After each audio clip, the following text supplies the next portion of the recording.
Good morning my dear students.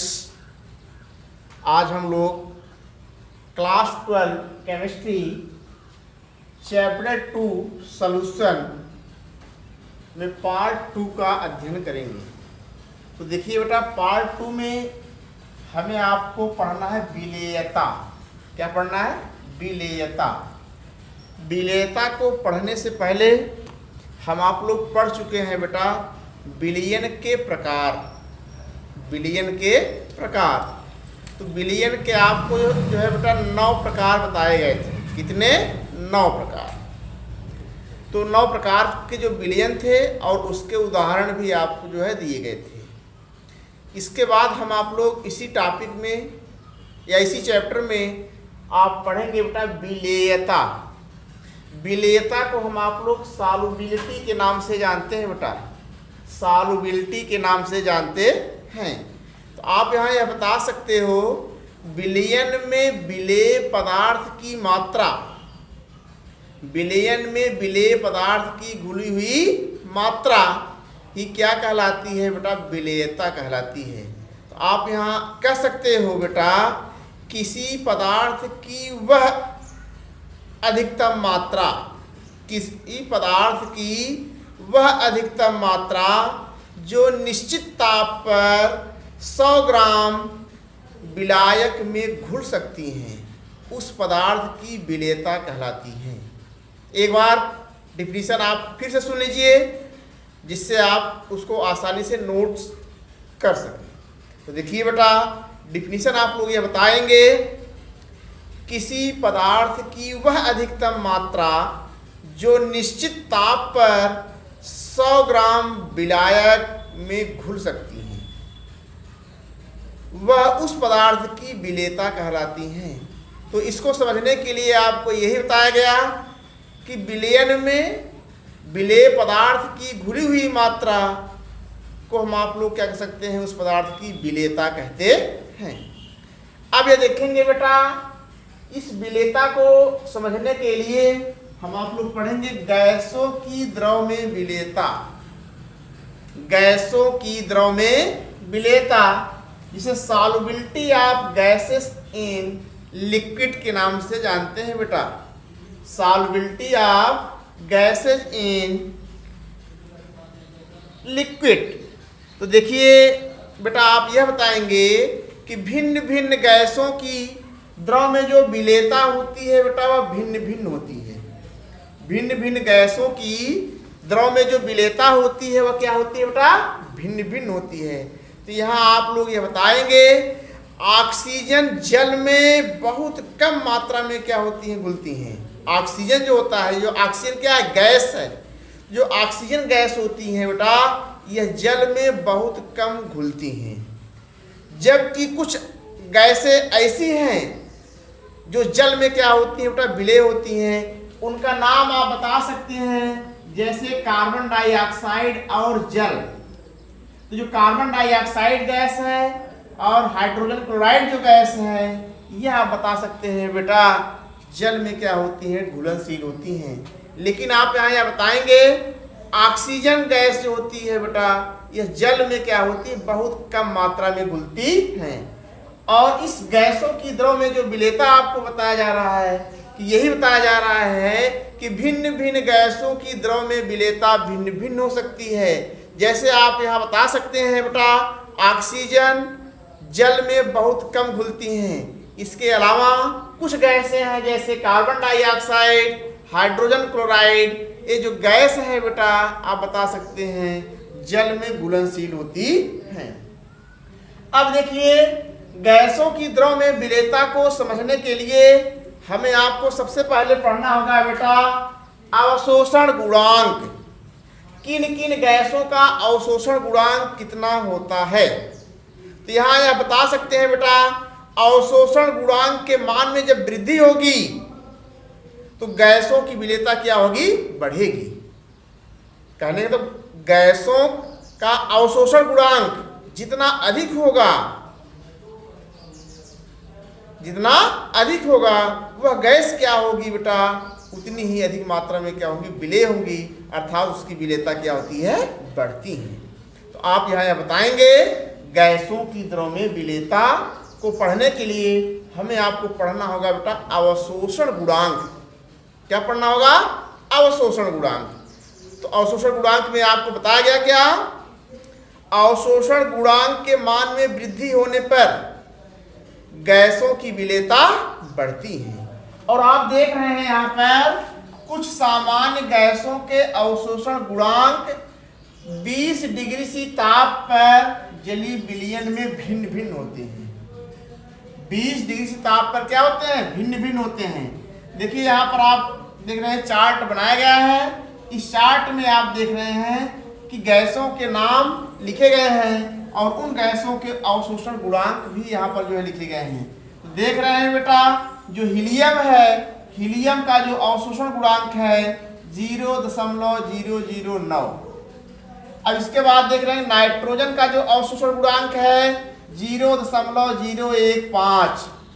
Hydrogen का जो अवशोषण गुणांक है 0.017। ऑक्सीजन का जो अवशोषण गुणांक है 0.028। कार्बन डाइऑक्साइड का जो अवशोषण गुणांक है बेटा 0.88। हाइड्रोजन सल्फाइड का जो अवशोषण गुणांक है 2.62। हाइड्रोजन क्लोराइड का जो अवशोषण गुणांक है 4.42। अमोनिया का जो अवशोषण गुणांक है आप देख रहे हैं 7.10 है। तो यहाँ आप देख रहे हैं जैसे जैसे गैसों का अवशोषण गुणांक बढ़ रहा है उन गैसों की विलेयता भी क्या हो रही है बेटा? बढ़ रही है। तो आप पढ़ रहे हैं गैसों की द्रव्य विलेयता। तो आप देख रहे हैं जो अमोनिया गैस है इसका जो अवशोषण गुणांक है देख रहे हैं अन्य गैसों की अपेक्षा क्या है? अधिक है। इसलिए इसकी विलेयता क्या होती है बेटा? बढ़ेगी। द्रव्य इसकी विलेयता क्या होगी बेटा? बढ़ेगी। तो आइए हम लोग जो है सबसे पहले यह जान लेते हैं बेटा एब्जॉर्प्शन कोएफिशिएंट की डिफिनीशन क्या होती है। तो डिफिनीशन आप लोग यहाँ पर यह बताएंगे बेटा कि निश्चित ताप तथा वायुमंडलीय दाब पर, निश्चित ताप व वायुमंडलीय दाब पर किसी विलायक के निश्चित आयतन में, निश्चित ताप व वायुमंडलीय दाब पर किसी विलायक के निश्चित आयतन में घुली हुई गैस के मानक ताप व दाब पर, मानक ताप व दाब पर आयतन को उस गैस का अवशोषण गुणांक कहते हैं। एक बार डिफिनीशन फिर सुन लीजिए कि निश्चित ताप व वायुमंडलीय दाब पर किसी विलायक के निश्चित आयतन में घुली हुई गैस के मानक ताप व दाब पर आयतन को उस गैस का अवशोषण गुणांक कहते हैं। ये डिफिनीशन आप समझ लिए होंगे। अगर आपको समझने में दिक्कत हो रही है बेटा तो इस अवशोषण गुणांक की डिफिनीशन आप जो है लिख लीजिए एक बार फिर से। निश्चित ताप व वायुमंडलीय दाब पर किसी विलायक के निश्चित आयतन में घुली हुई गैस के मानक ताप व दाब पर आयतन को उस गैस का अवशोषण गुणांक कहते हैं। इसीलिए आपको यहाँ पर यह बताया गया कि भिन्न भिन्न गैसों का जो अवशोषण गुणांक होता है वह भिन्न भिन्न होता है। इसीलिए आप यहाँ बताएंगे अवशोषण गुणांक जैसे जैसे बढ़ेगा द्रव में गैसों की विलेयता भी क्या होगी? बढ़ेगी। द्रव में गैसों की विलेयता क्या होगी बेटा? बढ़ेगी। तो हम आप लोग यहाँ देख रहे हैं बेटा हीलियम, हीलियम का जो अवशोषण गुणांक आपको बताया गया 0.009। तो आप यहाँ कह सकते हैं हीलियम के अवशोषण गुणांक से यह तात्पर्य है कि 0 डिग्री सी ताप पर, 0 डिग्री सी ताप व 1 वायुमंडलीय दाब पर इसका अवशोषण गुणांक कितना हो गया बेटा? 0.009। तो आप यहाँ समझ गए कि हीलियम के अवशोषण गुणांक से यह तात्पर्य है कि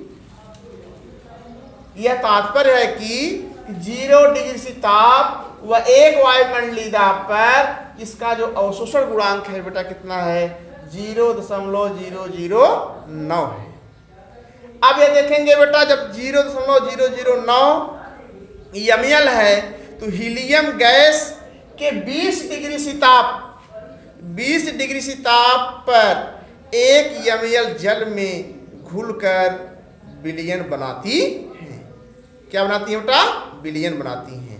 तो हम आप लोग जो है अब इस पार्ट 2 में केवल विलेयता के बारे में जो है बेटा देखेंगे।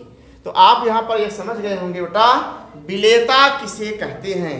एक बार आप मेंटली फ्री होकर के जो है इसको फिर से देख लीजिए, जिससे आपको अच्छे से याद हो जाए बेटा। तो आप ये बताएंगे किसी पदार्थ की वह अधिकतम मात्रा जो निश्चित ताप पर 100 ग्राम विलायक में घुल सकती हैं वह विलेयता कहलाती हैं। और आपको बताया गया कि भिन्न भिन्न गैसों की विलेयता क्या होती है बेटा? भिन्न भिन्न होती हैं। भिन्न भिन्न गैसों की द्रव में विलेयता भिन्न भिन्न होती हैं। तो आप यहाँ कह सकते हो जो ऑक्सीजन गैस है इसकी द्रव में विलेयता या जल में विलेयता क्या होती है? बहुत कम होती हैं। लेकिन कार्बन डाइऑक्साइड और हाइड्रोजन क्लोराइड गैस की जो विलेयता होती है द्रव में या जल में होती है, कहते तो यह जल में घुलनशील होता है, जल में घुलनशील होता है। अब इस मतलब गैसों की द्रव में विलेयता को समझने के लिए आप क्या पढ़ रहे थे बेटा? अवशोषण गुणांक। आपको अवशोषण गुणांक की डिफिनीशन बताया गया। आप जो है एक बार फिर से सुन लीजिए बेटा। निश्चित ताप व वायुमंडलीय दाब पर किसी विलायक के निश्चित आयतन में घुली हुई गैस के मानक ताप व दाब पर आयतन को उस गैस का अवशोषण गुणांक कहते हैं। यहाँ पर आपको बताया गया हीलियम के अवशोषण गुणांक से यह स्पष्ट हो रहा है कि 0 डिग्री सी ताप व 1 वायुमंडलीय दाब पर हीलियम का जो अवशोषण गुणांक है बेटा 0.009 ml। तो इसका मतलब आप यहाँ कह सकते हो कि हीलियम गैस का 20 डिग्री सी ताप पर 1 ml जल में घुलकर संतृप्त विलयन बनाती है। कैसा विलयन? संतृप्त विलयन। तो संतृप्त विलयन आपको बताया गया था जैसे आप जल लेंगे और उस जल में आप चीनी को डालेंगे, चीनी क्या होगी बेटा? घुल जाएगी। एक अवस्था या एक ताप ऐसा आएगा जिस पर चीनी का घुलना क्या होगा बेटा? बंद हो जाएगा। इसी को हम आप लोग क्या कह सकते हैं बेटा? संतृप्त विलयन। हम लोग इस टॉपिक में केवल आज विलेयता ही पढ़ेंगे। इसके बाद नेक्स्ट वीडियो आपको अगले दिन जो है बेटा प्रोवाइड किया जाएगा। धन्यवाद।